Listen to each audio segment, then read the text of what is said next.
Hi, I'm Caleb Stokes, and you're listening to Legends of Tabletop. Hey, Caleb. Hey, everybody else.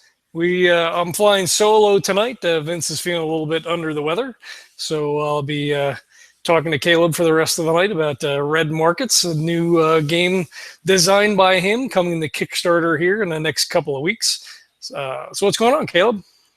Not a lot. I'm just plugging the Kickstarter as hard as I can, working on getting everything set and ready to go, and picking away at the rules as always.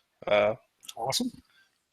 That's cool. We started a new segment just here the last couple of weeks ago, so we'll go ahead and roll in with that called Something Cool. So, what kind of cool things have you been involved with this past week? Cool things. I saw the movie Midnight Special. I would very much recommend that to gaming folks. It's a pretty great little sci-fi yarn that stays grounded, and I am trying not to write Delta Green scenarios based off of it because I need to focus on writing my own book. So yeah, I've been thinking about that a lot lately. That's my little cool thing of the last week. Cool, very cool.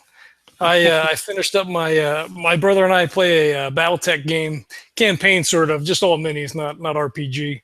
So we finished that up on Friday, and I absolutely trounced them. So it was fantastic. Nice. Yeah, got to play a little bit of Pinochle yesterday. I missed out on International Tabletop Day there, or National Tabletop Day. I had to work all weekend, so that was not cool. Decidedly not cool.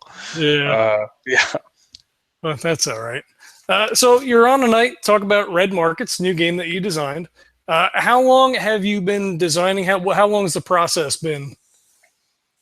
Well, I think we're approaching 4 years. I'd have to go back and check the podcast date for RPPR Game Designers Workshop because we've been documenting the process of developing the game since like inception. And it wasn't like the night I got the idea, but I got the idea. I wrote a couple things down in the journal, and then I basically went over to Ross's and recorded a podcast about it. So we're approaching 4 years since I thought of the idea, and we're moving in towards the Kickstarter phase of execution now. Real labor of love. Then 4 years is a long time to spend on a project. Yeah, I mean, I wrote a couple books in between there. It wasn't the only thing I was doing. I wrote some books for Arc Dream, and I wrote some books for Posthuman Studios, and great guys like that I love to freelance for. But it was always on the back burner, that's for sure. So we're moving it to the front burner though now. Nice. How many iterations has the game gone through since inception till now? The rules have gone through 7 alphas, and we're in our 3rd beta. So it has been a lot. My file for the game is up to almost 3 gigs, and it's just text documents. Nice. Saving every iteration. So that tells you anything. Mm-hmm. Or have the changes been substantive, really, from edition to edition, so to speak? I mean, yes and no. Like, mechanically, the dice mechanic hasn't like completely been thrown out the window. That's stayed the same all the way through. But we're just finding out more things you can do with the dice mechanic. The way it can generate a lot of information on one roll. We're condensing various economies within the game and simplifying it. But simple, no, because like you realize that like a term doesn't make sense to people. And so you change that term, and then you're 250 pages into your Word document, and you're like, oh, okay. Well, this is my next 2 weeks, is finding every instance in which I use that term, control Fing it, and then substituting in the new term and changing the syntax. So the longer the game gets, the you can throw a pebble in the pond, and the bigger the ripples will get. So. Nice. I had a thought while you were. This happens to me all the time. I should really write notes down while people are talking. So, tell us about the. So it's a post-apocalyptic setting. There's zombies because you know Ross. So there's got to be zombies in a game.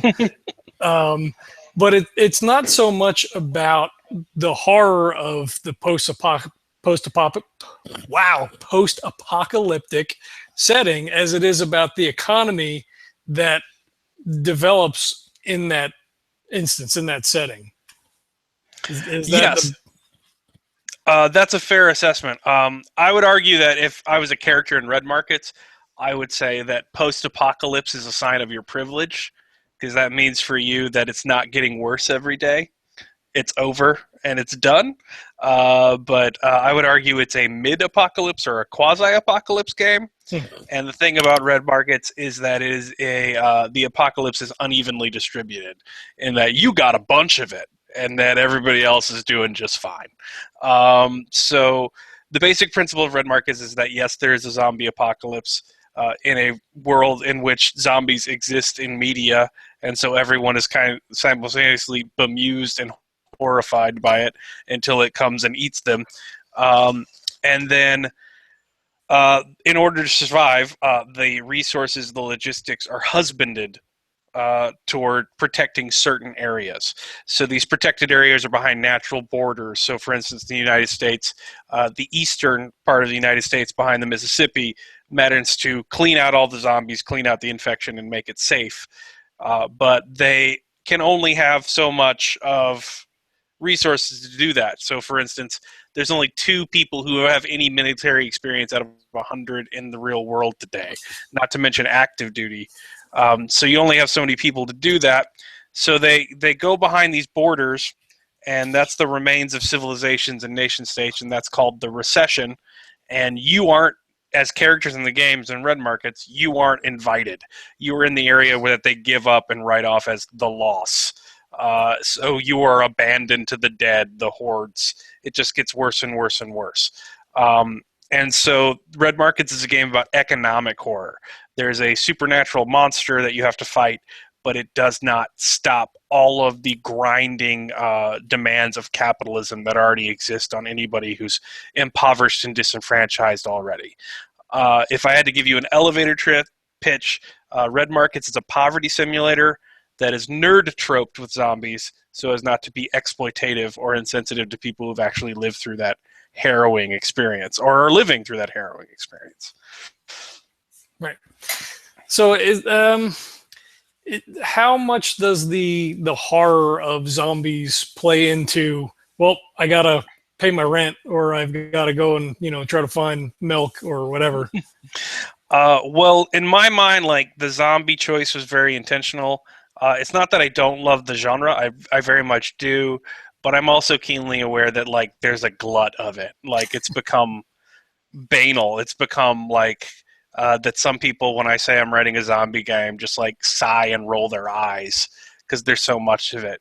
But to me, that's exactly why I want to use zombies, because as a myth structure, that's what zombies are for. Like, if I wanted to talk about sexual repression or the forbidden or the foreign, I'd use a vampire. And if I wanted to talk about savagery and all that kind of stuff, I'd use a werewolf. But if I want to talk about the gestalt, the mass of humanity, the threat of the whole, that's the zombie myth, man. And if I'm talking about economics, that's it.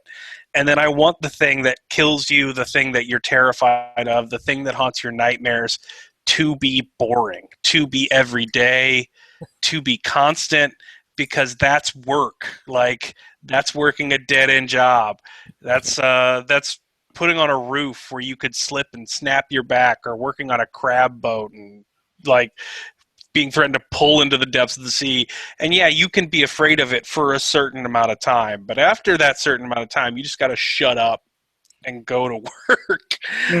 So the banality of the zombie thing, I'm trying to take my own take on it. I'm trying to not make it boring. And there is Red Market's own tweak of the zombie genre, but I'm using them specifically because if you're going to talk about economics and the horror of that, you want a boring monster that, despite it being boring, is no less evil and scary and deadly. And that's zombies in a nutshell. Yeah, and it's very meta to have zombies like a known thing in the universe. Like if something happened now, like everybody kind of knows what it is. So to have it, within the universe itself, be like, oh, that's, I watched that movie the other day. Oh shit, it's still coming. No, it's a real thing now. Yeah. Yeah. I mean, honestly, you remember a couple years ago when the homeless guy ate the other homeless guy's face? Yeah, in Florida. Yeah. What if that had been the start of something? Mm-hmm. How far would that have gone before we were like, well, this is more Huffington Post clickbait bullshit?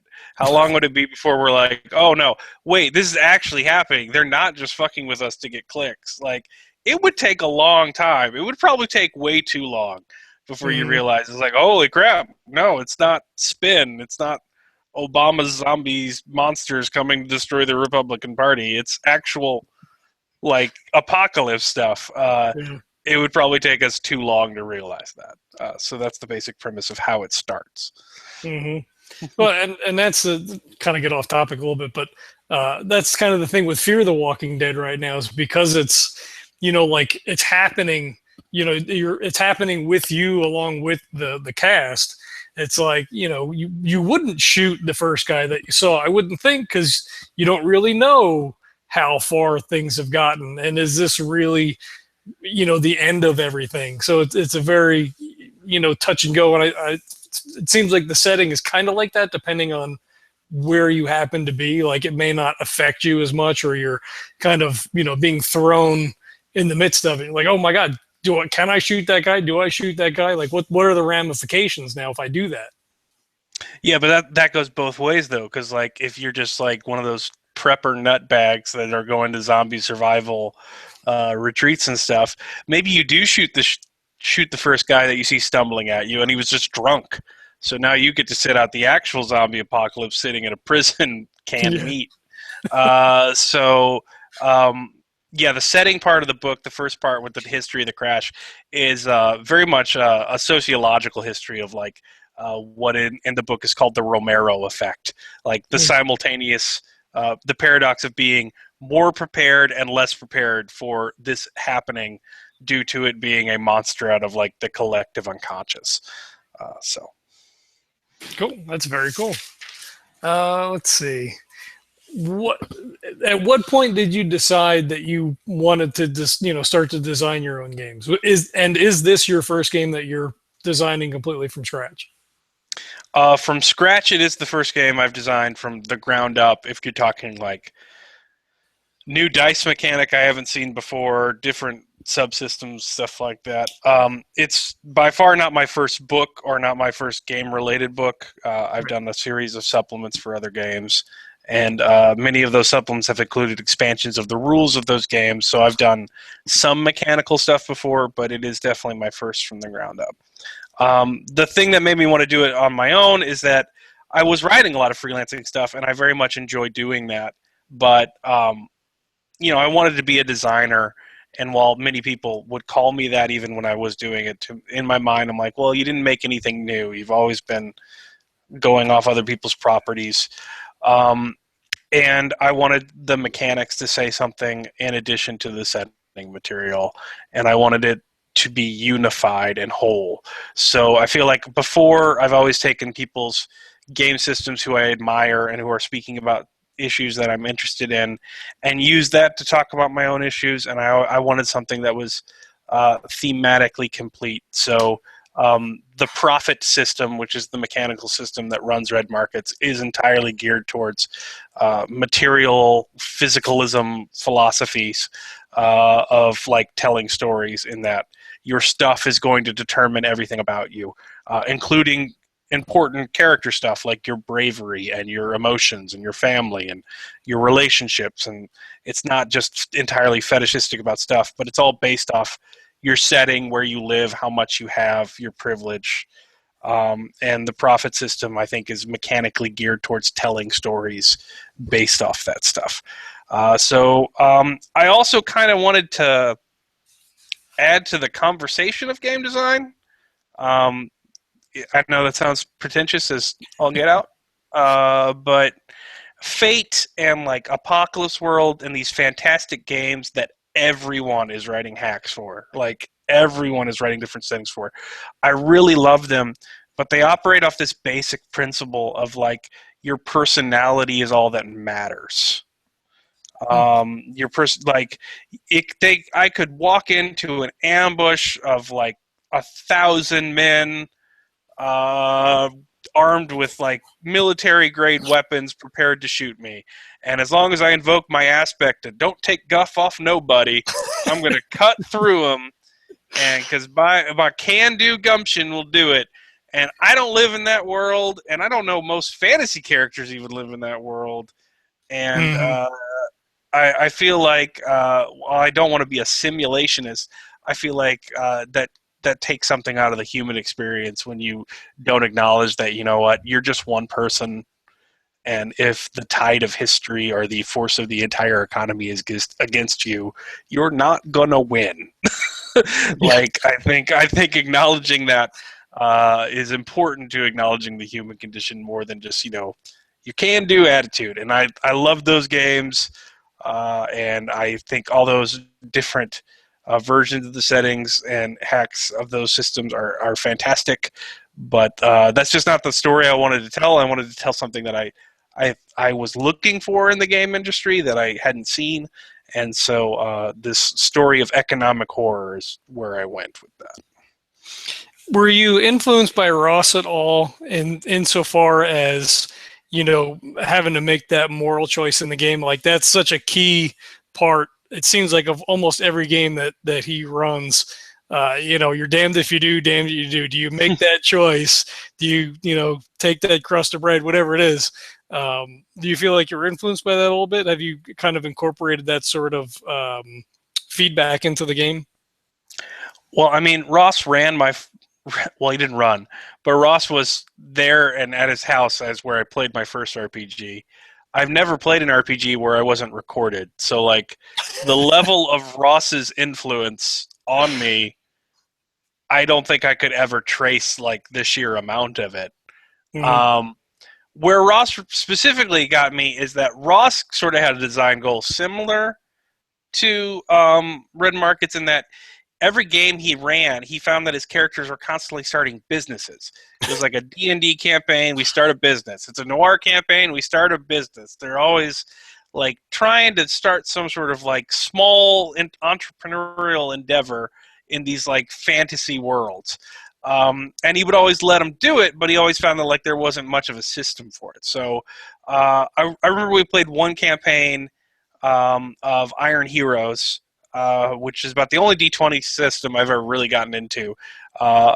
And it was based on the Silk Road and the journey of a camp follower across this army. So you were not allowed to participate in the army, even though you were a muscle wizard badass. You were in charge with following the army and like developing your business. And I really enjoyed the campaign. But what it was basically it was Iron Heroes stapled together with Greg Stolze's Reign, which is all about running large-scale armies in a fantasy universe. And I loved both parts of it, but whenever those games had to intersect, there was like there was no mechanical way to do it. And we ended up just dropping it near the end, and everyone was just fighters, and it was an Iron Heroes campaign. And so that sort of inspired me because I really enjoyed it and I saw what Ross was going for, but I saw the business aspect of it not as a source of like, yay, we want to start it. I saw it as a source of horror, as a source of like despair, and a way to add to a sort of bleak fatalist philosophy I have in most of my games. And then I saw it as like, well, if you're gonna do a game where that's it, that needs to be what it's about, and it needs to be about running a business, and the combat mechanics need to be a function of running your business, not the other way around. Like, it needs to be like, oh, that's a risk on my portfolio when I go into combat. It needs to not be I am a fighter that occasionally does spreadsheets. That it didn't work that way, so it needs to be ground up, entrepreneurial capitalist. And so that's kind of where the impetus for Red Markets came from. All right.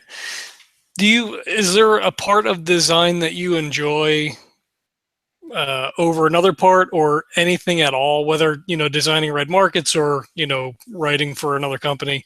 Are there certain aspects that you really enjoy, the fluff, the mechanics? I guess it would definitely be the fluff, setting material.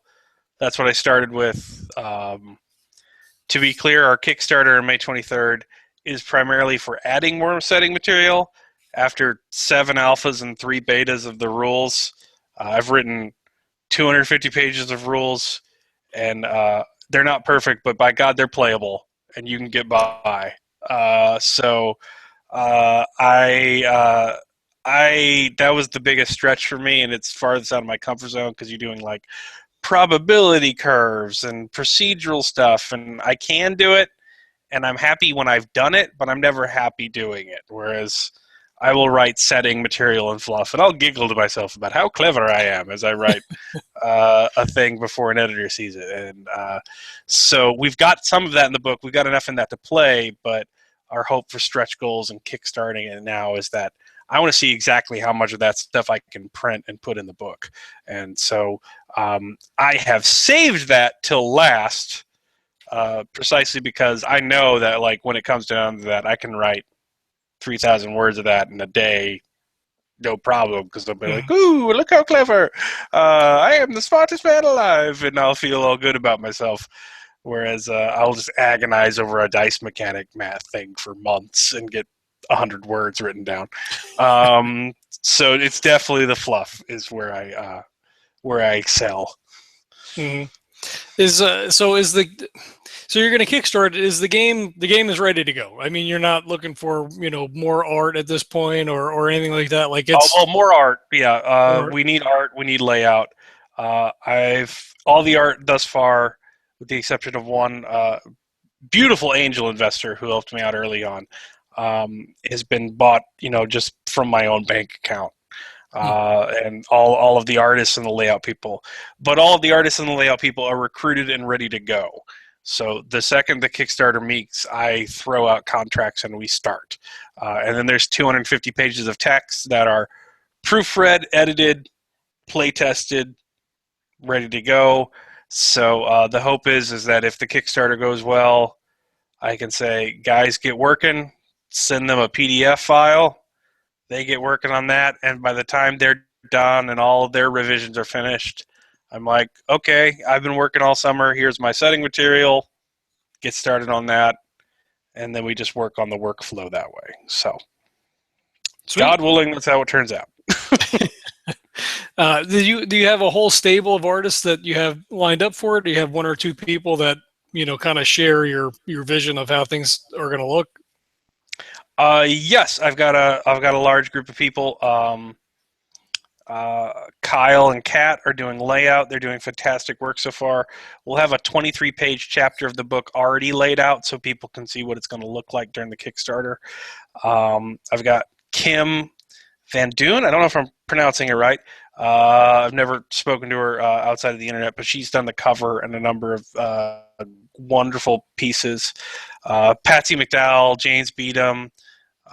We've got some Michael Plandoya. We've got a lot of fantastic people working so like I have certain artists making propaganda posters from the government in the setting, whereas other people will do strict illustration of game scenes, whereas I've got other people doing maps.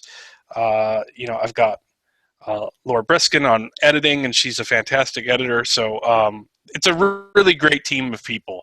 I would like to put them to work and get them a lot of work working to fulfill this book, but on my public school teacher salary, that's not going to cut it. So we're going to have to go to Kickstarter for that one. And Kickstarter is great now, because if you do, you're like, hey, I have an idea for this thing. If you can get the right people and you have the time that you can do it, for better or for worse, because I guess, not everything out there is great, but it does give people an opportunity to really interact with the community, get some great ideas out there. I mean, there's hundreds of games any given day being kickstarted, RPGs, board games, or whatever. It's really cool. Yeah, and at this point with the setting information like kind of planned out but not done, like I want fans to participate in the creation of that, and Kickstarter is the best way to like do that through rewards and stretch goals. And yeah, I mean, I'm just really excited for it in that regard. Um, and I mean, ultimately, I am aware that I'm a very indie company trying to put out a big 400 plus page book when it's all said and done. And that's a fragile workforce, if you want to talk about in managerial terms. So we are doing everything we can and planning to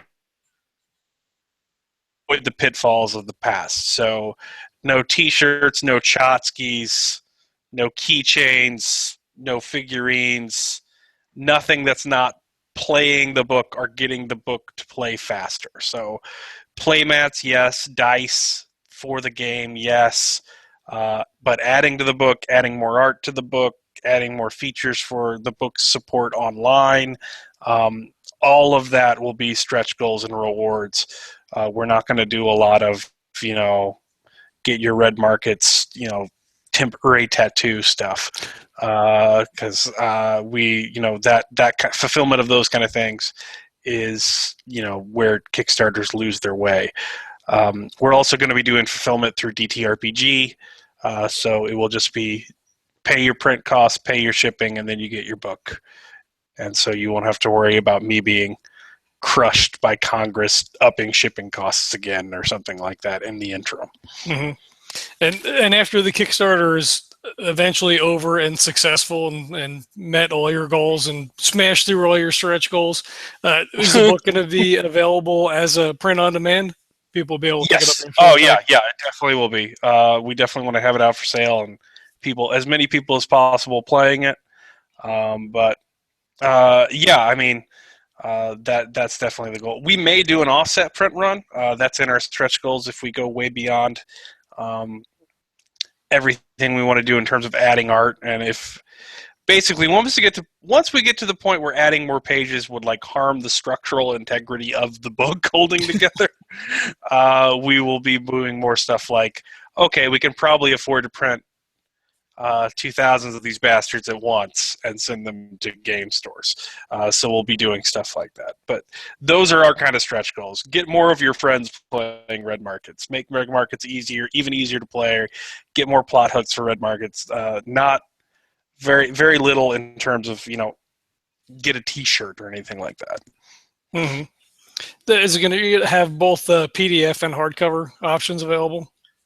Yes, so there's going to be PDF, softcover, and hardcover available, all in the reward tiers. So if you back at a certain level, you get PDF. If you back at a certain level, you get softcover. And if you back at a certain level, you get hardcover.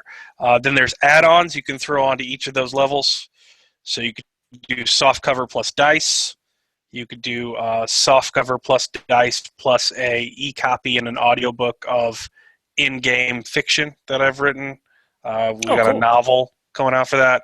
But then if you want the hardcover, you can do hardcover plus dice, hardcover plus fiction. So we've got various levels like that. Everything, however, will be black and white until we hit the color art stretch goal.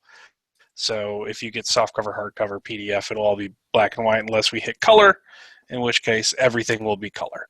So stretch goals will improve it for everybody across the board. Nice. Very cool. Is there specific iconography on the dice that sets them apart? Are you using custom dice for the game, or are they just strictly D10s or D6s? They're going to be D10s, but one needs to be red and one needs to be black. The basic dice mechanic of the profit system is, and of course, economically based. You're going to roll 2D10. You're not going to add those numbers together. Your red number is your cost. That is the variable difficulty. That's not decided by the GM in the moment because there's too many variables in the real world to call that. There's wind, there's rain, there's the individual production value of the bullet, there's the movement of the target, you know. So the difficulty number, if you call it, is randomly generated with every roll. Your black needs to be above your red. So in order to succeed in the profit system, you need to be in the black. You need to make profit. Now your skills and the equipment that you carry with you, that adds to your black roll. So the ultimate goal is to get your black number higher than your red number. So if you can do basic addition and add one number to another number and see if it's higher than a third number, that's your success failure mechanic. But since the dice are color coded, you know, trust me, I've been playtesting the game for 4 years. Finding D10s is fine.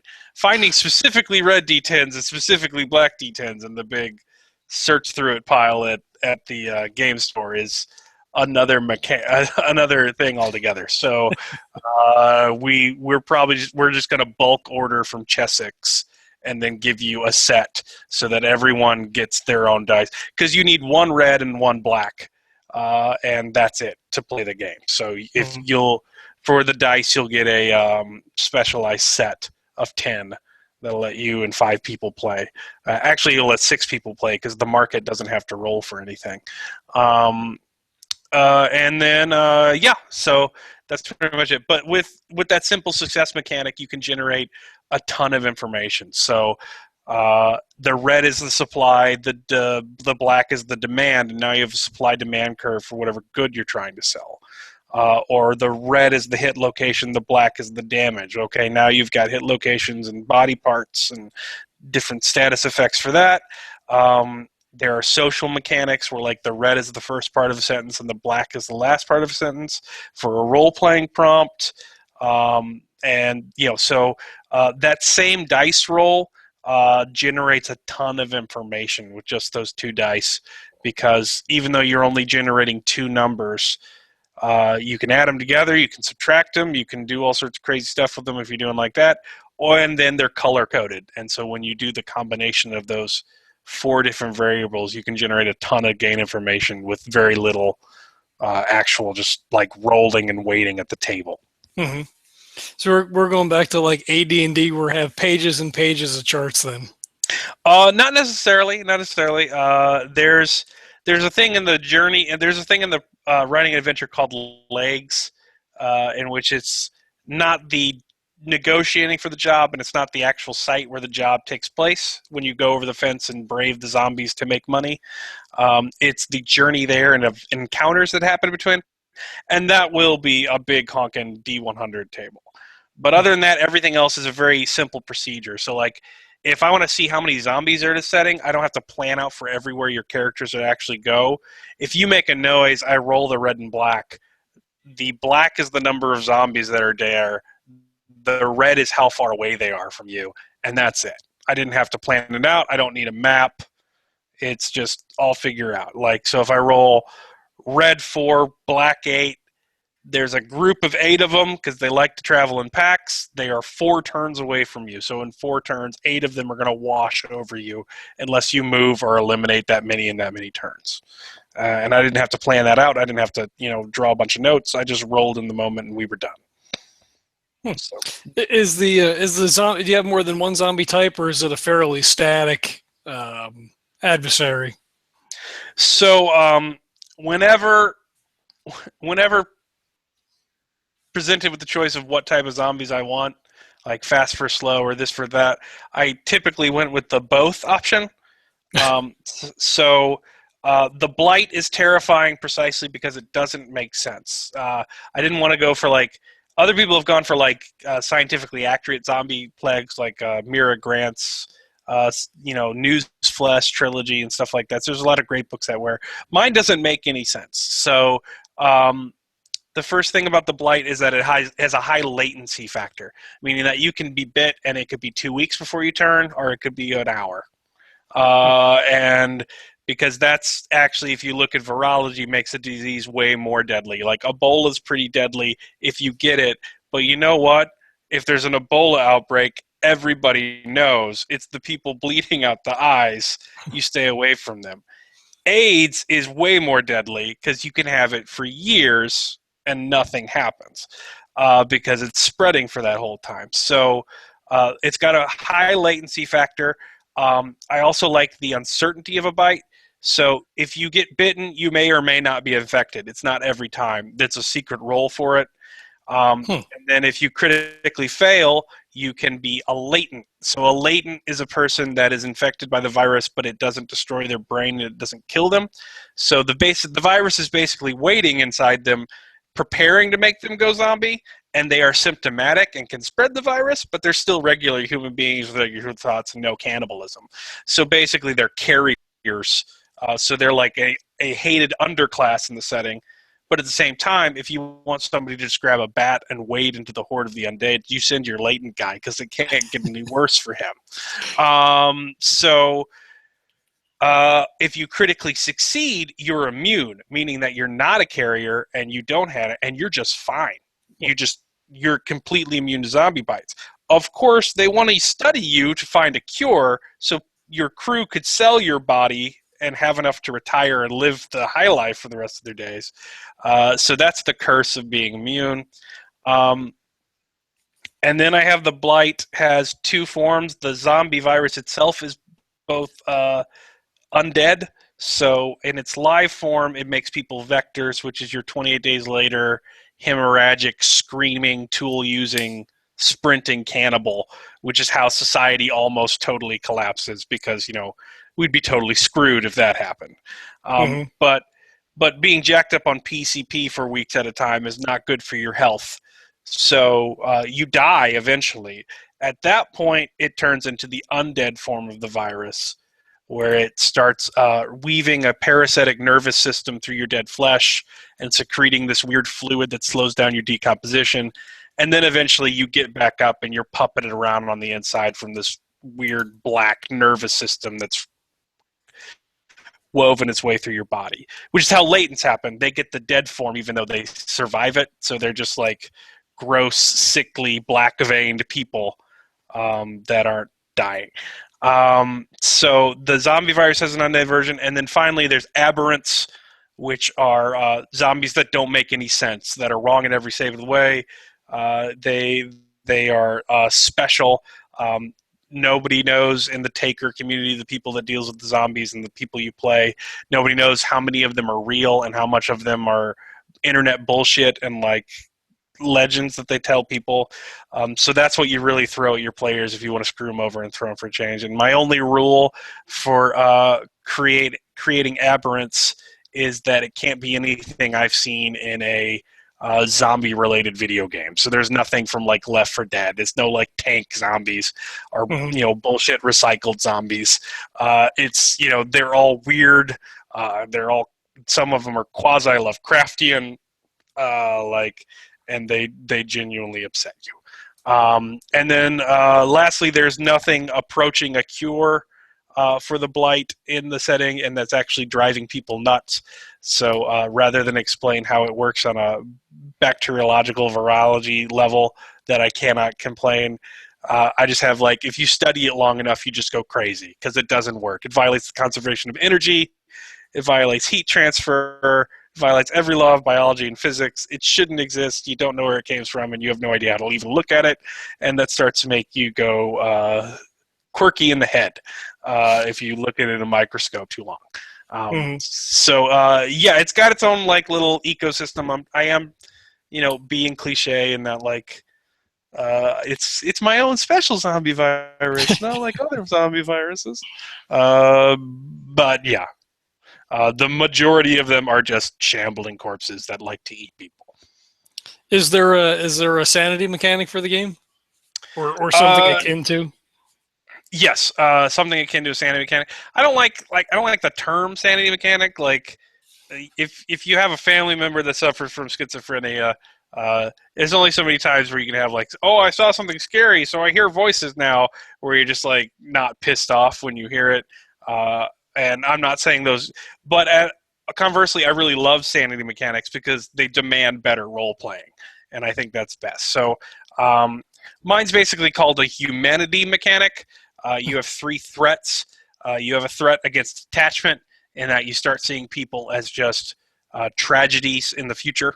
You start seeing them as okay, I can make a relationship with this person, but they're probably going to die, and it's probably just going to weaken me, so maybe I should keep my distance. So that's a threat. You have a threat against trauma, which is seeing violent stuff and fearing violent stuff happening to you. It makes you twitchy and paranoid. And then you have a threat against stress, which is the grinding, abrading, everyday hustle of the loss, which is I don't have enough to feed my family, my wife is sick, I can't buy medicine, those kind of things, the economic level. And so in the game, if you take humanity damage, it means you're going further and further down the path of being that guy in the zombie movie. Like that bastard that ruins it for everybody. We're all fine. The doors were locked. Everything was good. But then you said, like, oh, the zombie's my wife. I want to hug her. And you open the doors and everyone dies. Like, you're becoming closer to be the raider psycho that tries to murder everybody. So in the humanity mechanic, the more you lose, the more you become one of those typical NPC kind of guys in there. So that's kind of how that works. And it's not strictly sanity, though you could definitely put any number of real-world disorders or delusions in there.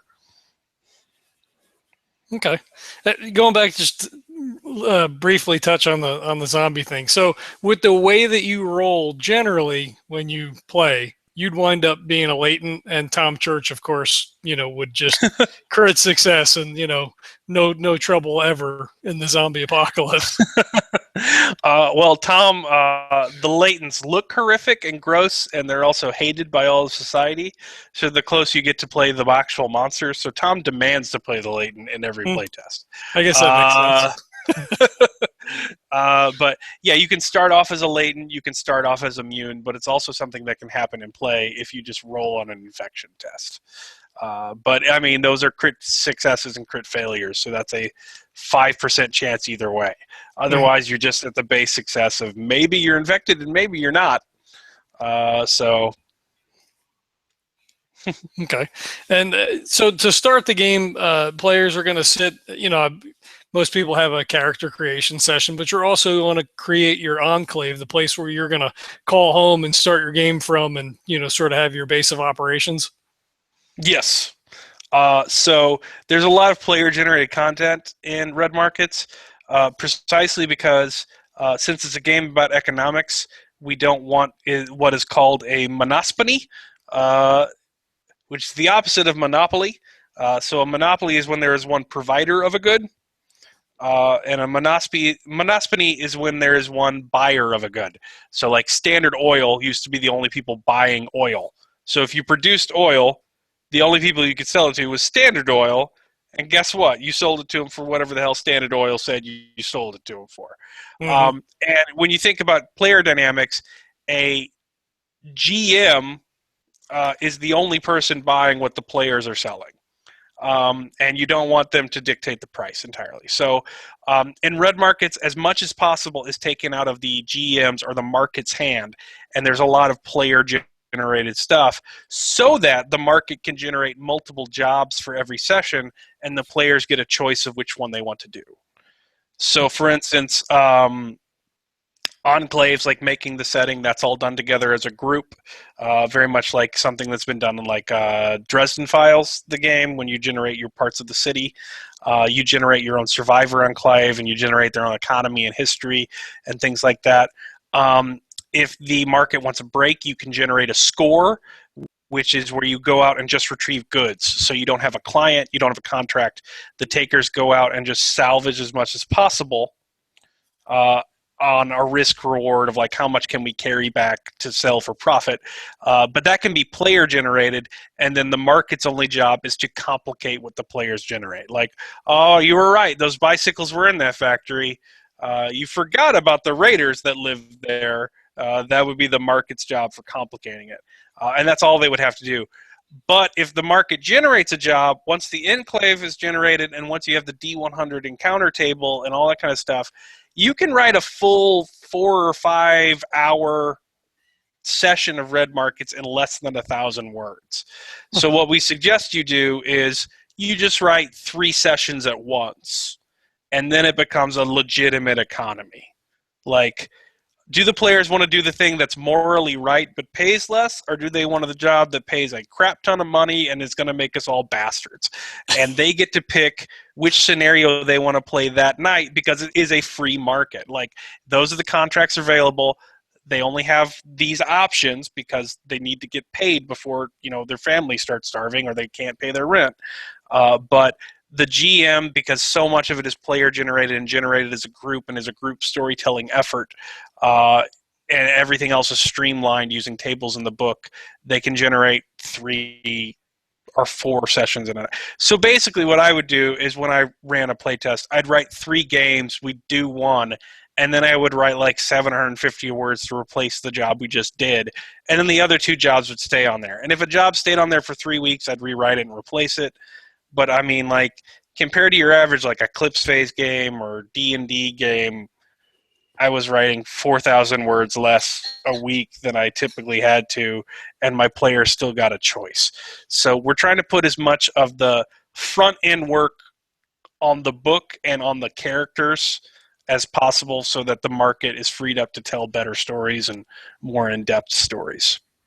Cool. That makes it a hell of a lot easier for the GM, that's for sure. Always a good thing. You were going to say something? No, I'm good. Okay. I don't want to jump in front of you. So obviously, playtesting is critical in any design process, especially for something like this. I know you do a lot of surveys and things. How much of the feedback that you get is useful? It's all pretty useful, even when it's not immediately useful. Like, if somebody hates the game for a reason that, somebody said a feedback is like, I think you preach too much against capitalism, and capitalism the best thing that's ever happened to us, and it's wonderful, and it's the savior of all mankind, and you're a commie socialist monster. And I'm just like, no, okay, games. And I'm like, all right, well, I'm not going to change any rules based on what you said, but the game's working as intended. Because, like, if I wanted my game to piss somebody off, it'd be you. And so I know it's working now. So even like the least helpful feedback is usually in some way helpful, as like market research. That's a reaction I know I'm going to get now. And, it's not a fair reaction. It's not a reaction I agree with, but I know to prepare for it. But the reaction you do get that is useful and does revise a mechanic is just priceless, and it cannot be overstated how important that stuff is. So, I mean, you can slog through a million useless people, and that one person that just hits the nail on the head, and you instantly just go to the book and you're like, holy crap, I got to revise all of this, and you know exactly how to do it. I mean, it's worth any number of that. And in fact, most of the commentary is of that level. It's not the other way around. But even if it wasn't, it'd be worth all the crap, useless commentary, just to get to those one nugget of truth. Yeah. Sure.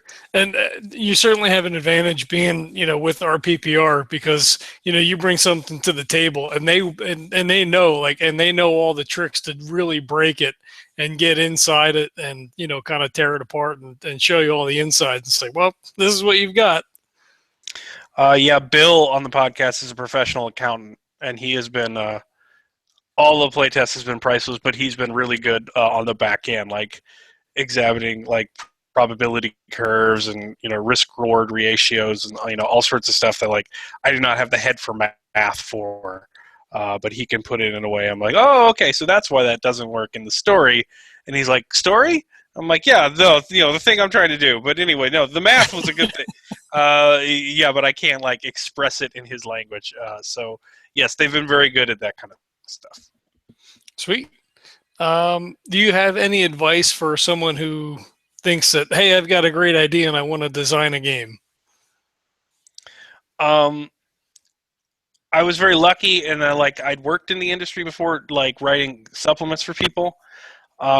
So I would say that if you're going to write your game, the first thing you need to do is read as many games as possible to try and see if someone's done it before. And I don't mean like touched on it before, because like my game is far from super original. It's a zombie game, for God's sake. But I have never seen people intentionally set out to critique capitalist ideology using capitalist ideology in a game. I've seen people like critique capitalist ideology by talking about socialism in games and ignore it before, but I'd never seen somebody do that. And that was after like a year or a year and a half of just reading every RPG and the history of RPGs I could, because you don't want to make a heartbreaker. So first off, think about your concept, think what it's about, maybe answer the 3 questions, the power 3 questions about gaming, and you can look those up if you don't know what those are. and then go see if somebody's done it before. So that would be my first question. And then after that, if it's your baby and you want to do a big thing, that's great.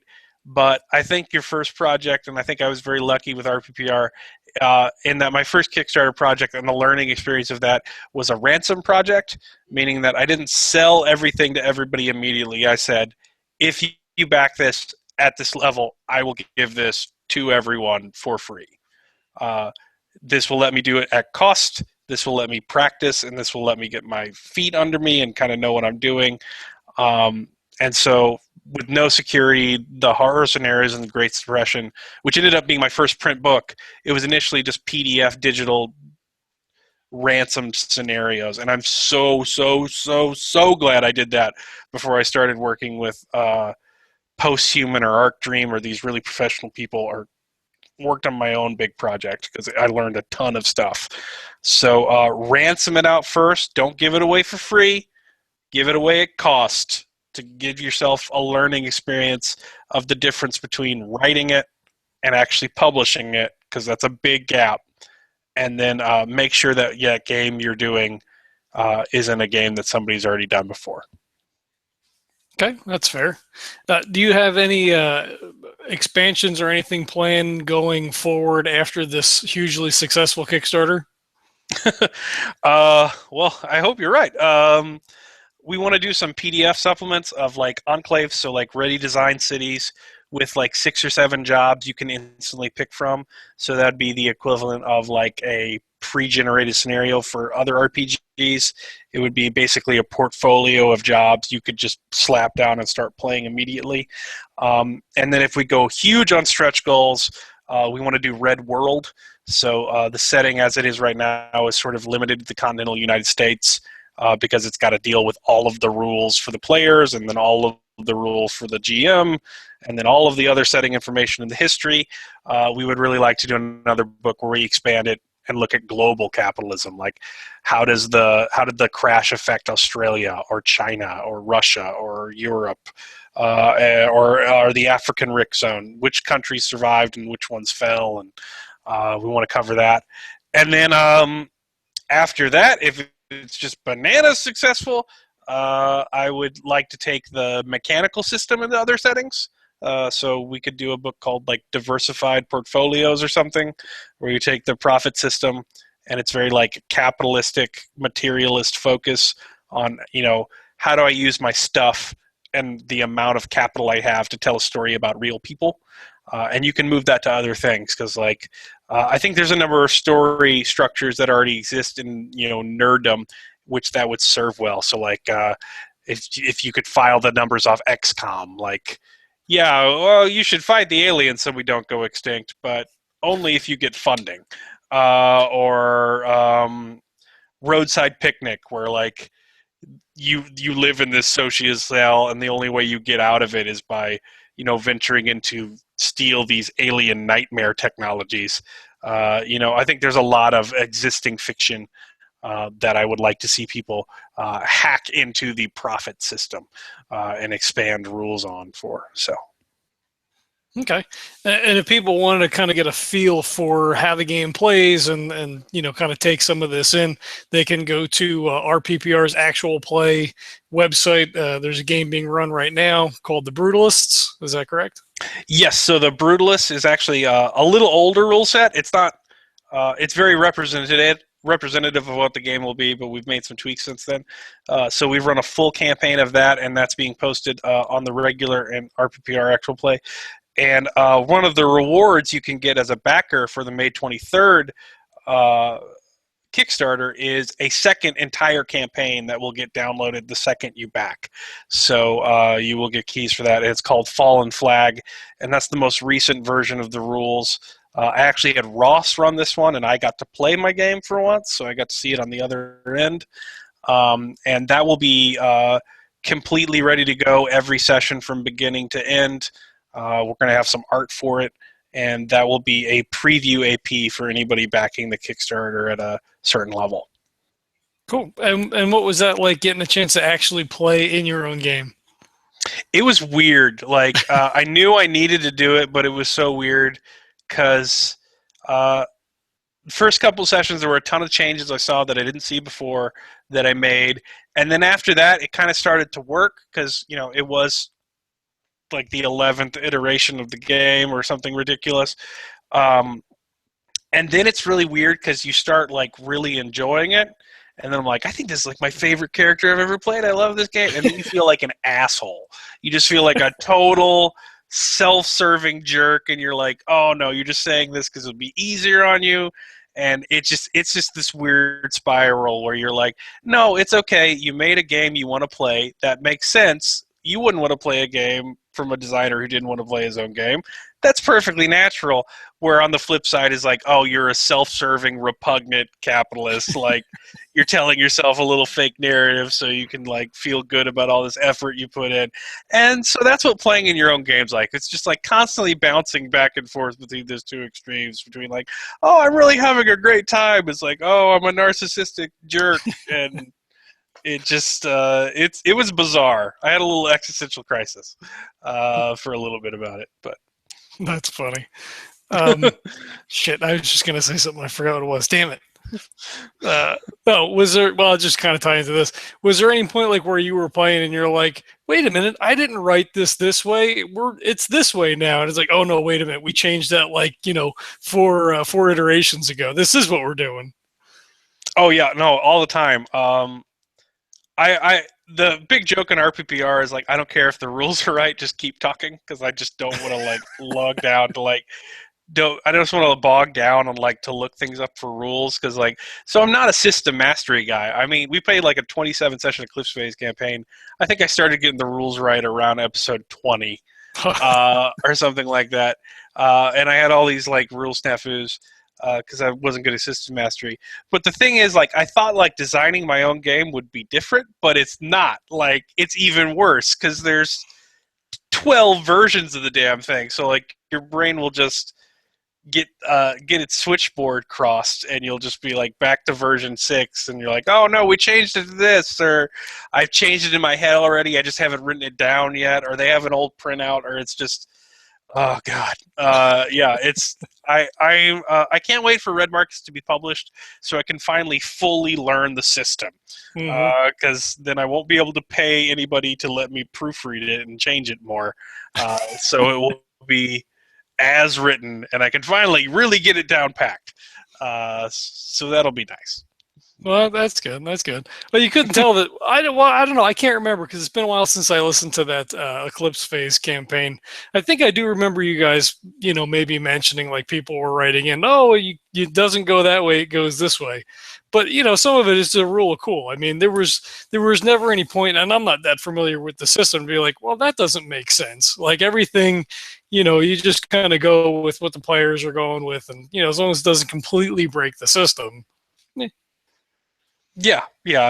I've never been the kind of guy who's like, let's go to the index and figure it out in the middle of a tense action scene.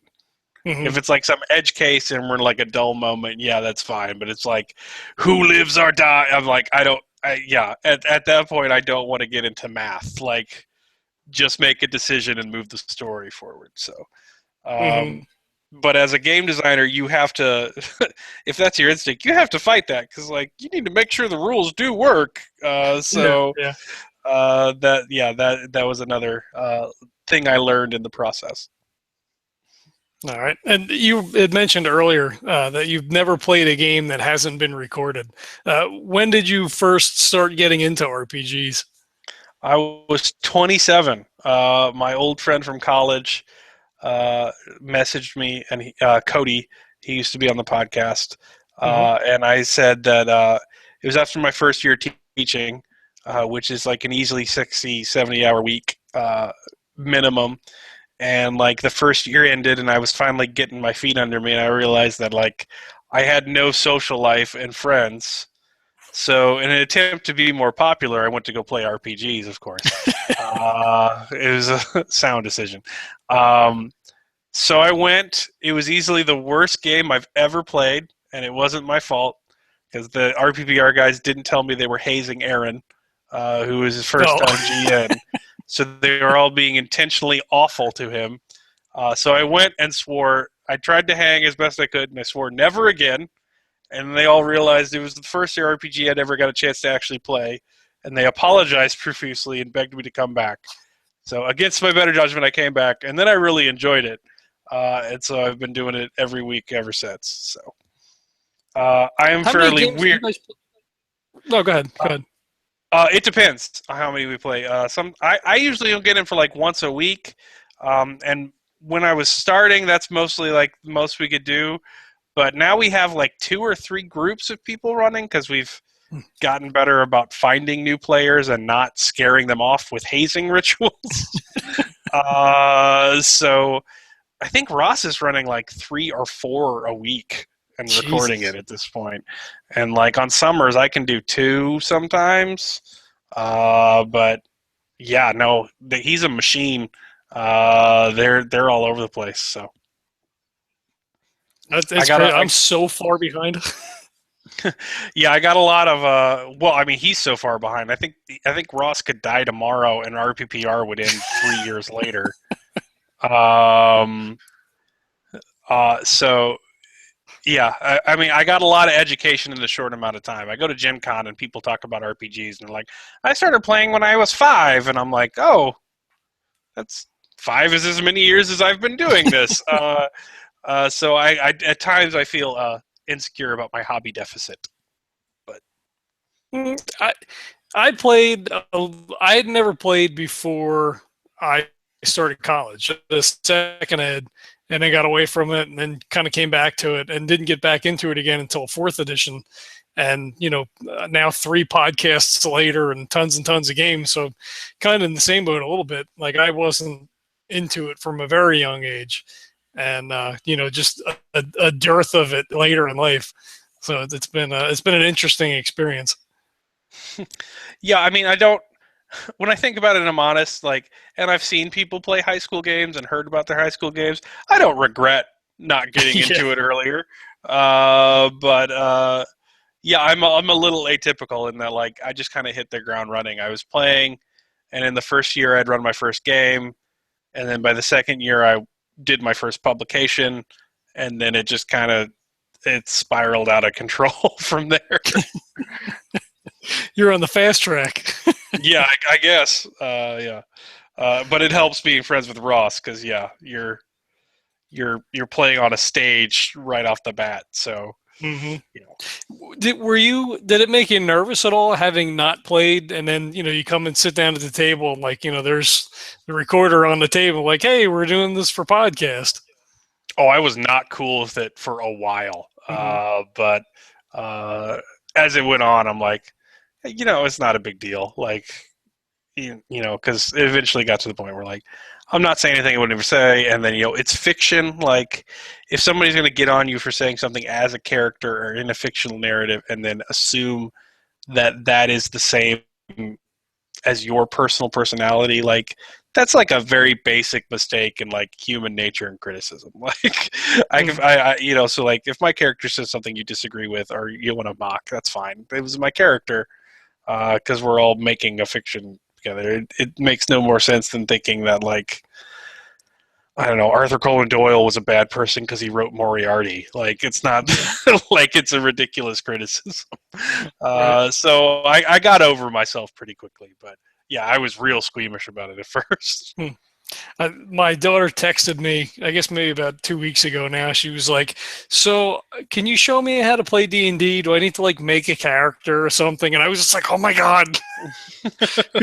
I've been trying to get her to play since 4th came out. She was 8.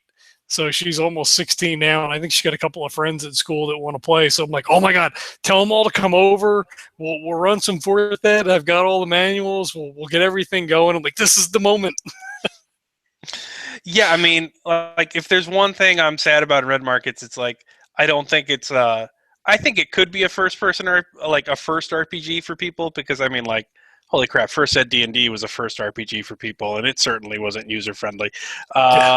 But at the same time, I don't think it's as user-friendly as it could be or as open to newbies as it would be. And like a design goal I'm really envious of people like in Indie Game Designers Network and like and other stuff like that is that like they're specifically designing games to get more people in the hobby. And I'm so envious and so respectful of that like design goal because like that's what the hobby really needs. But Mhm. maybe next time. I just wanted to get my big ass zombie games out first. So Do, do you think because of the nature of this game, focusing as heavily as it does on the economics, do you think this is a game for everybody? Like, is a D&D player going to pick this up and be like, I'm totally in? well, it's designed in a modular format. So like I get that that's not somebody people want to go whole hog in. So like if you want to play reg markets as you make a character, you buy stuff, you go out, you murder monsters and you go home, that's fine. Like the rule set totally supports that. But alternately, if like you want to play red markets where you make a character, you have interpersonal drama with your family members you must support, then you go into a complex socio-political intrigue as you negotiate the best price from a dubious faction to get a contract. Then you have a series of random adventures and inter-party conflict with your coworkers until you arrive at the job site and kill zombies and then go home. You can do that as well. It's about adding in, how complex do you want your Lego house? So all of those rule systems are modular, and you can slot in or take out as many as you want. So one of the stretch goals we have is called MBA rules, which are Masters of Business Association rules, and that's when you want to go whole hog. Like I want to do currency trading, I want to do investment and run small businesses and sell stocks on my zombie business, and I want to just go full out financial tycoon oligarch. And those are the rules you tack in for that if you want to go like really advanced play. But if you just want to like chop some heads off some walking corpses, that's definitely in there, and you can just get straight to that, and the game will work fine. Right. There's no reason for anybody not to buy this game then. I couldn't have said it better myself. Great. Do you have any, all the games that you've now played in such a short period of time? Do you have a favorite RPG or one that you prefer more than another? Um, I'm still blown away by like most of Greg Stolze's work, and I feel so like blessed to have worked with him before.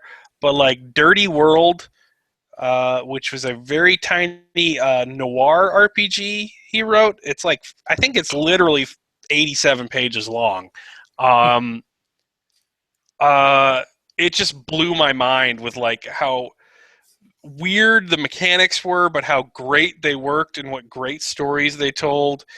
And like then he took that mechanic and put it into Battered Angels, and it worked for a superhero game. And now he's redone the third edition of Unknown Armies, which is basically just Dirty World with magic now, and it's that sliding dice mechanic.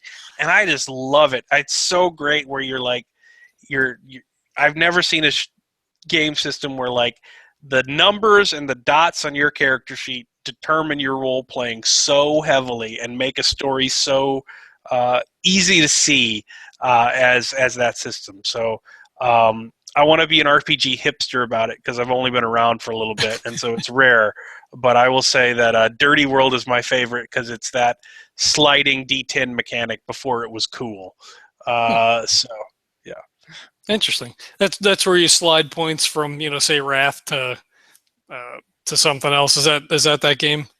Yes, yeah. So like you have generosity and selfishness, and you're always combining to make these pools or adding your percentage in the Unknown Armies rule, but you cannot be both at the same time. Like if you're a generous person, you're intrinsically not selfish, so you're going to be crappy at actions that involve being selfish. Mm-hmm. I mean, it's really, instead of like a skill-based, performance-based dynamic of like measuring your skill set, it's a moral. Like, especially in Better Angels, it's a moral qualification of your every action. Like, being better at this skill doesn't say anything about your skill set. It says about the kind of person you are that would be good at that skill. Like, if you're good at shooting guns, that's all well and fine. But I'm measuring you based on the morals of being a person who's really obsessed with shooting people with guns, not Right. the holding your hand steadies windage calculation part. And that just blew my head open the first time I read that game. It just I didn't know games could do that, and that was the first one. So I'm still I'm gonna stick with Dirty World for a while as favorite RPG. Cool. And obviously our PPR has at least a couple of games up there that use Dirty Worlds. Oh yeah, no. If more people bought that game, I would pay Greg to write a campaign for it. But it's like an 87-page pamphlet. But Yeah. it's absolutely great. So Cool. Very cool. Shit. Again, I had something that went away. I usually pull these things out in post. It makes me look smarter. Damn it. I guess it doesn't matter. I'll try to throw some of this stuff in the show notes. We'll throw up a link for our PPR, and I already have a link for your blog up there if you want to give the blog address. Yeah, it's hebbanon.blogspot.com. Cool. Hopefully, we'll be going to a dedicated Red Markets site soon and kind of migrating over there, but that's not going to be up yet. And then I can be followed on Twitter at Hebbanon, HEBANONG for games, and then Cal, CAL. So Hebbanon G Cal. That's my Twitter account if you want to follow me. And also a link in the show notes for that up already. Those are the two quick things. It's like, let me throw these in there. And the blog has all the information about Red Markets. Yes, I'm terrible at blogging, so I just tell people what I'm doing. Like, this is what I need to do to get the game out today. So those are my updates. It is like Game Designers Workshop, my podcast about developing the game. It's very much dedicated on so you want to design a game? Well, this is how I did it in the moment, fucking up in real time, that kind of stuff. That's fair. And the Kickstarter starts on May 23rd, so everybody can look out for that then.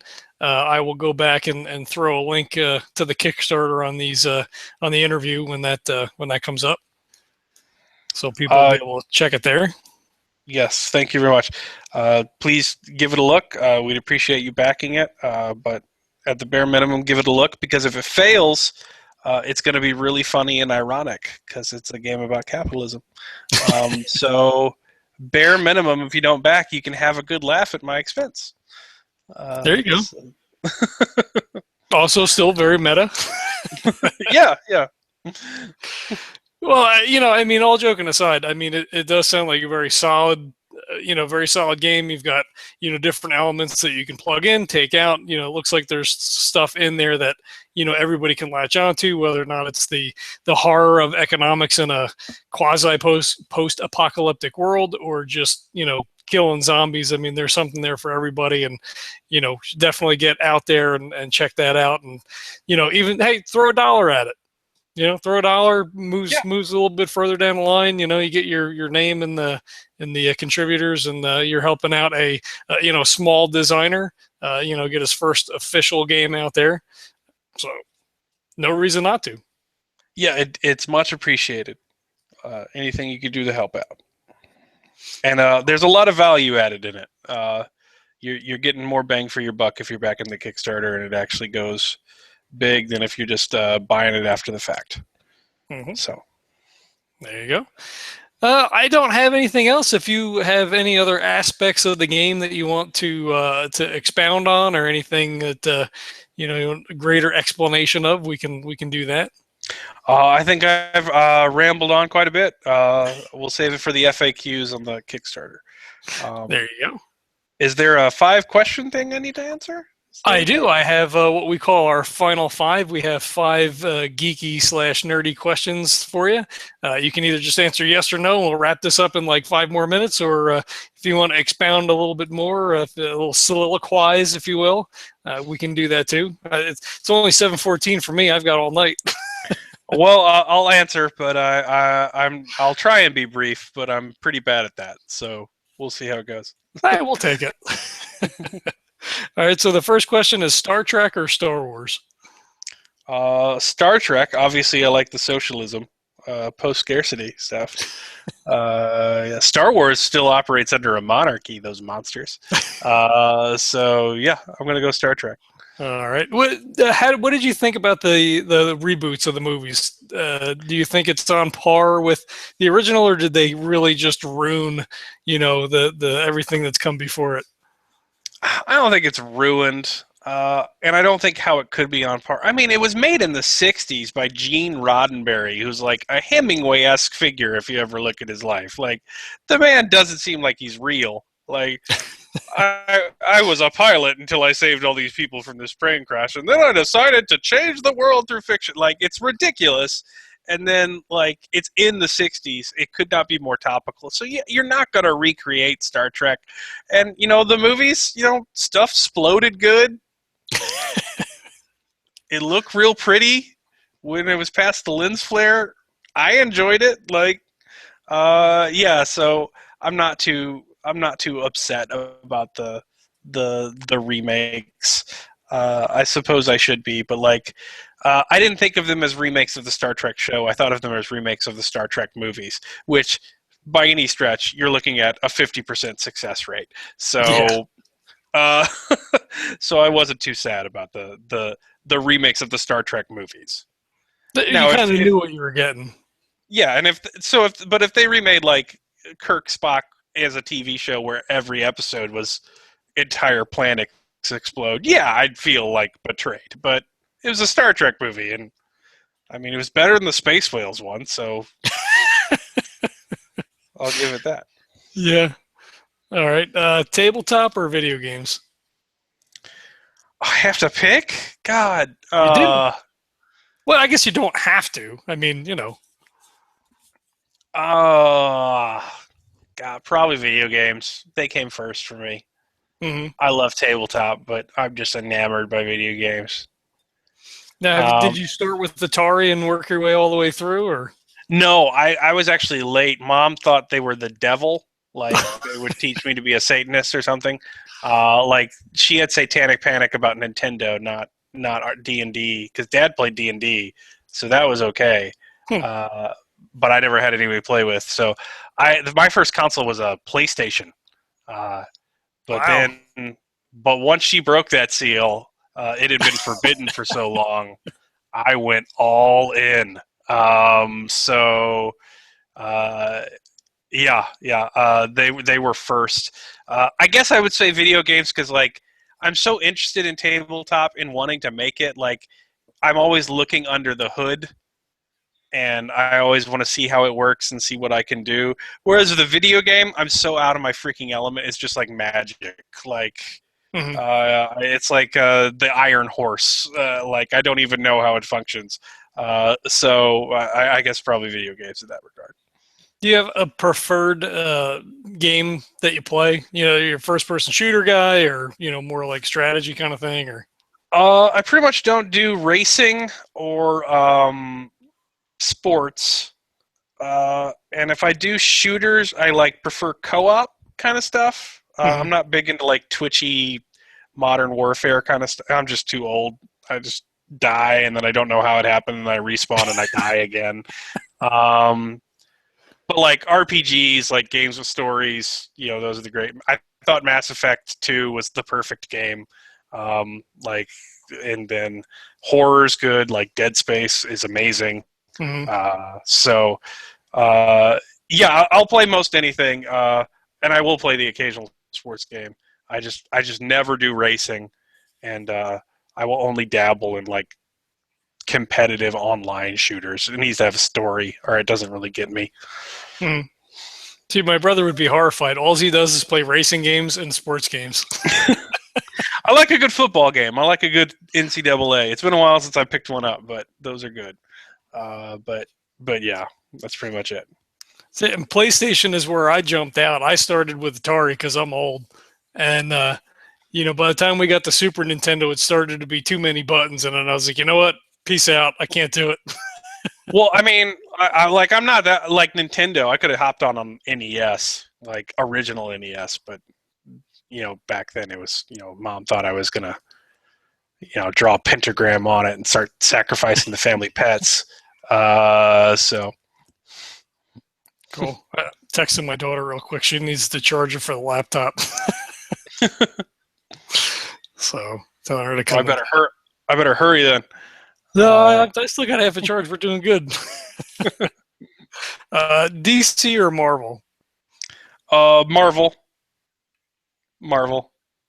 I mean, with the exception of Batman, DC is a little too all sunshine and magic and glitter for me. I need something a little grittier. Hmm. Says the guy who makes a game about the horrors of capitalism. So, All right. Sci-fi or fantasy? oh, sci-fi, definitely, hands down. Um, I love a good fantasy book, but if they're just like ripping off tokens and they say dwarves, and I'm just expected to know what dwarves are because everyone said dwarves, I'm not into it. So definitely sci-fi. All right. Yeah. Cool. And if you could have one superpower, what would it be? Oh crap, that's a tough one.